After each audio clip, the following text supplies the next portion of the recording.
बिस्मिल्लाहिर्रहमानिर्रहीम।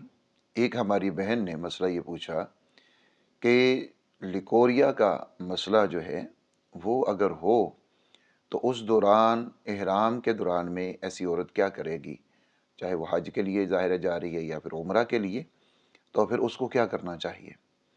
इसमें जो बात समझने की है वो ये है कि ये जो मर्ज़ है ये दो तरह से हो सकता है। एक इस तरीके से हो सकता है कि वक्फ़े वक्फ़े से सिलानुर रहम हो, इसको सिलानुर रहम कहा जाता है। वक्फ़े वक्फ़े से जो पानी है वो आ जाता है, कतरात गिरते हैं, ये जो भी इसकी सूरत है। वक्फ़ा यानी कोई आधे घंटे में, कोई पौने घंटे बाद या 1 घंटे के बाद ये सिलसिला होता है। एक इसकी सूरत ये है। दूसरी सूरत इसकी ये हो सकती है कि मुसलसल होता है, यानी इतना वक्फ़ा नहीं होता बल्कि मुसलसल होता रहता है। ये दो सूरतें हैं, तो दोनों का हुक्म जो है वो अलहदा-अलहदा होगा। उम्रा के अंदर आप ये चीज़ देख लें कि इसके अंदर जो चीज़ लाज़िम है ना सबसे, वो तवाफ़ के दौरान तहारत का होना ये शर्त है।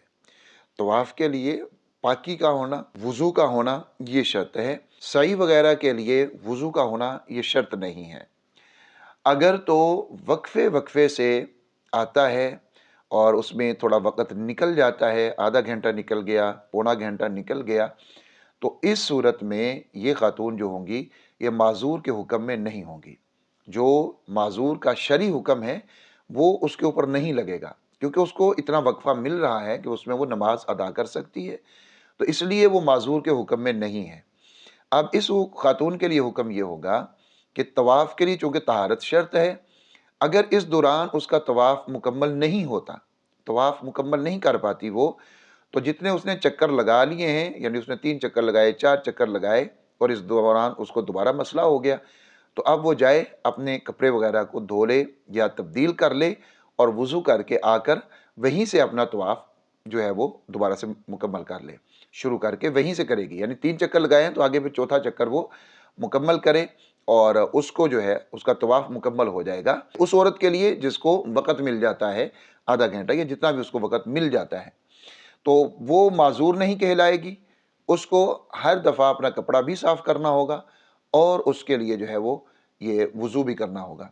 दूसरे नंबर के ऊपर ऐसी औरत कि जिसको इतना वक़्फ़ा नहीं मिलता, यानी अगर वो नया कपड़ा लगाती है, वुज़ू करती है और अभी बेचारी ने नमाज़ शुरू की, उसको दोबारा से मसला हो गया, या वो गई उसने वुज़ू किया, कपड़ा तब्दील किया या धो लिया, आके अभी तवाफ़ शुरू किया, उसको दोबारा मसला हो गया।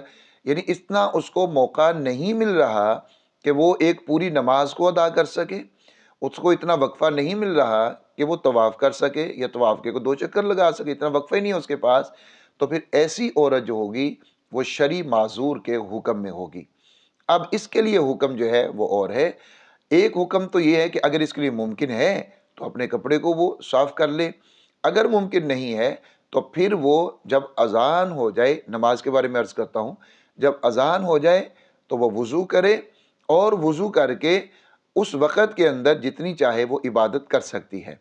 यानी ज़ोहर के लिए उसने वुज़ू किया है तो वो ज़ोहर की नमाज़ पढ़े, नवाफ़िल पढ़े, सुन्नतें पढ़े, कुरान मजीद को पढ़े, जो इबादत उस वक़्त करना चाहे वो कर सकती है, लेकिन उस वुज़ू से अगली नमाज़ नहीं पढ़ेगी, अगली नमाज़ में दोबारा से उसको वुज़ू करना होगा। इसी तरह उसके तवाफ़ का भी हुक्म है कि वो वुज़ू करे और वुज़ू करके वो अपना तवाफ़ मुकम्मल कर ले।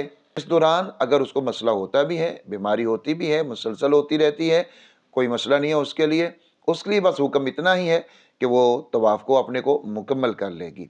तो ये उम्मीद है कि दोनों चीज़ें मैंने समझा दी हैं, दोनों चीज़ें, दोनों मसले समझ में आ गए। पहली औरत कि जिसको वक़्फ़ा मिल जाता है, वो उस दौरान नमाज़ अदा करने का आधा घंटा मिल गया, 15 मिनट मिल गए जिसमें वो नमाज़ अदा कर सकती है, उसके लिए हुक्म ये है, वो कपड़े को धोएगी, पाक कपड़ा लगाएगी और वुज़ू करेगी, फिर नमाज़ को अदा करेगी।